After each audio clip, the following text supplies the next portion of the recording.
आज आम पाप हारिणी तुलसी संपर्क में आलोचना करवा। समस्त पाप को हरण कर जो एक वृक्ष जहाँकि तुलसी वृंदाई तुलसी देव्यई प्रियाई केशवश्च विष्णु भक्ति प्रदायिनी सत्यवती नम नम।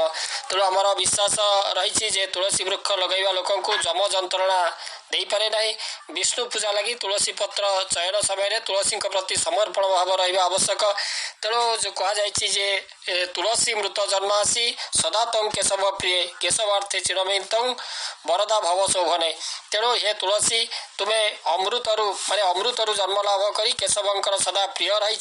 केशवंकर पूजा लगी मु तुमको चयन करुछि। तुम्हें वरदायिनी हो एवं तुम अंगरु जात दल एवं मंजरी द्वारा मुझे भाव में श्रीहरिंकर पूजा करें से भाव में मो प्रति वरदायिनी हो।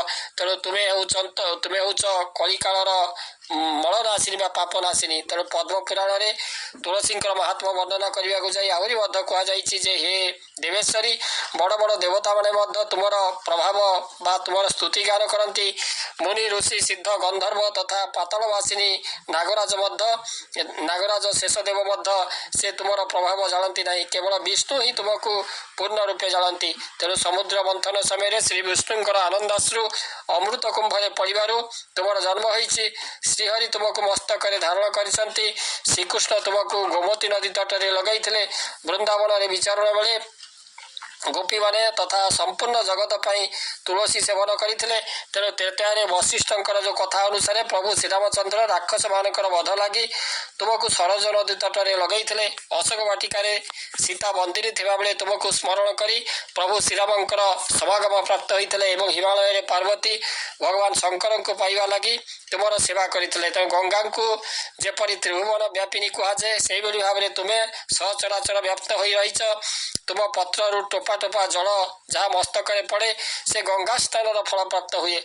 पुष्कर आदि जेते तीर्थ पुष्कर आदि जेते तीर्थ गंगा आदि जेते नदी तथा वासुदेव आदि जेते देवता अच्छा समस्ते तुलसी पत्र वास करती।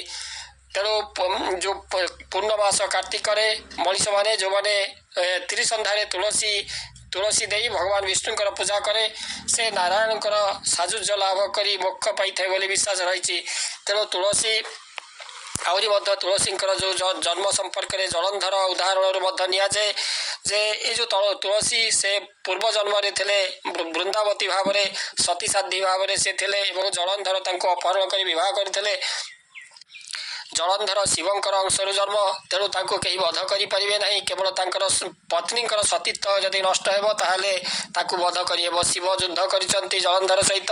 कारण जलंधर आसीला शिवंकर जो पत्नी पार्वती को से नेबाई जहाँफल कि शिव सहित युद्ध होता एवं भगवान विष्णु जिते शिव न पारे भगवान विष्णु कपटरे ये जलंधर रूप धारण कर वृंदावती सतीत्व अपहरण करते।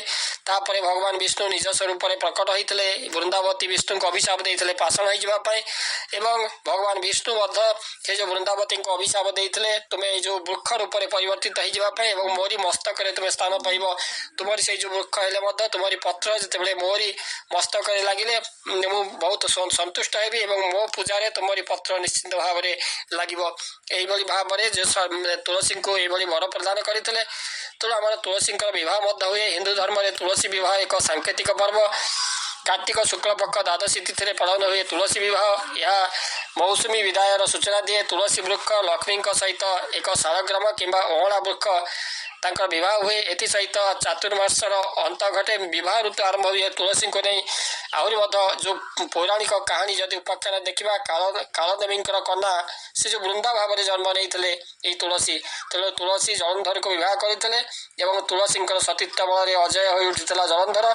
शिव पुराण अनुसार जलंधर और शिवों मध्य भयंकर युद्ध चली बेले पार्वती विष्णु को प्रार्थना कले विष्णु कपटरे जलंधर रूप धरी वृंदावती सतीत्व हरण कले से पराजय वर्ण कर पार्वती विनती कले।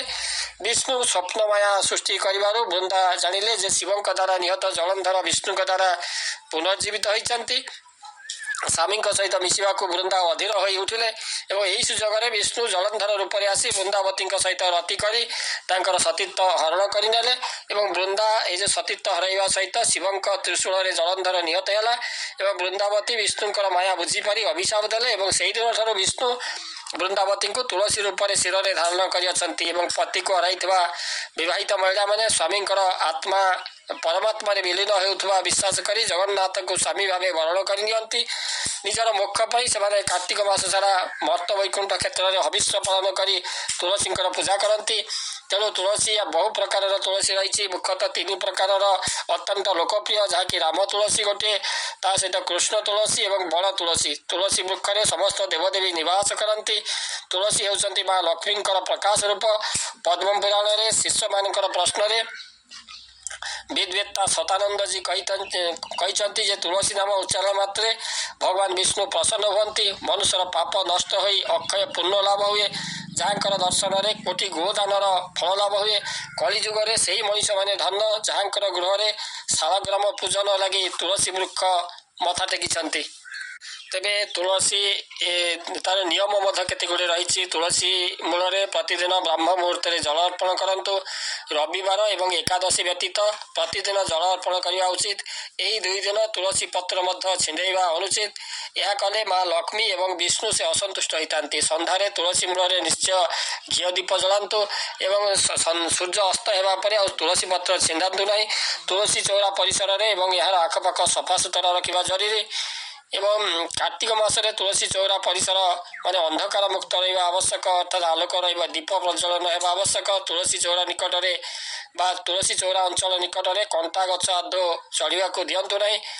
ଅଗାଧୁଆ ତୁଳସୀ ପତ୍ର ଛିଣ୍ଡେଇବା ଅନୁଚିତ। ସୂର୍ଯ୍ୟାସ୍ତ ପରେ କେବଳ ତୁଳସୀ ପତ୍ର ନୁହେଁ, ତୁଳସୀ ଗଛକୁ ମଧ୍ୟ ଛୁଅନ୍ତୁ ନାହିଁ। ଏହିଭଳି କେତେକ ନିୟମ ମଧ୍ୟ ରହିଛି। ଓಂ ବୃନ୍ଦାଇ ତୁଳସୀ ଦେବ୍ୟೈ ପ୍ରିୟାୟ କେଶବସ୍ୟ ଚ ବିଷ୍ଣୁ ଭକ୍ତି ପ୍ରଦାୟିନୀ ସତ୍ୟବତୀ ନମୋ ନମଃ।